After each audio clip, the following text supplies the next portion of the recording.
അമ്മ മാതാവിൻ്റെ രൂപം എൻ്റെ കൈ കിട്ടിയപ്പോൾ ഞാൻ ഉറച്ച് വിശ്വസിച്ചു, എൻ്റെ കൂടെ അമ്മയുണ്ട്. അമ്മ ഈശോയും ജാതിയും മതവും നോക്കുന്നില്ല, ഏത് മതത്തിലുള്ളവരായാലും അമ്മയെ ഈശോയെ നെഞ്ചു പൊട്ടി വിളിച്ചാൽ അവർ വിളി കേൾക്കുന്നുണ്ടെന്ന് എനിക്ക് ഉറച്ച് ബോധ്യപ്പെട്ടു. ഞാൻ അമ്മ മാതാവിൻ്റെ തിരുരൂപം കൊണ്ട് ഇവിടെ ഉടമ്പടി എടുത്തു. എല്ലാം കഴിഞ്ഞപ്പോൾ പറഞ്ഞു ഉടമ്പടി പ്രാർത്ഥിക്കണം, ബൈബിൾ വായിക്കണം, പത്രം വിതരണം ചെയ്യണം, ഇതെല്ലാം പറഞ്ഞു. അതുപോലെ അതനുസരിച്ച് ഞാൻ അതെല്ലാം ചെയ്തു.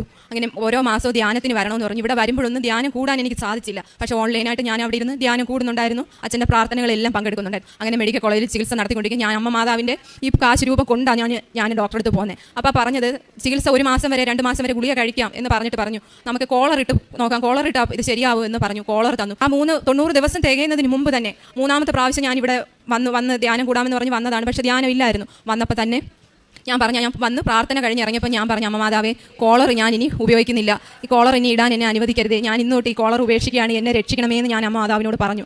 ഞാൻ ഇവിടെ വെച്ച് ഈ നടയെ വെച്ച് തന്നെ ആ കോളർ ഉരുവിയിട്ടാണ് ഞാൻ വീട്ടിലേക്ക് പോകുന്നത്. അന്ന് മുതൽ എനിക്ക് എൻ്റെ ആ അസുഖം, എനിക്ക് വേദന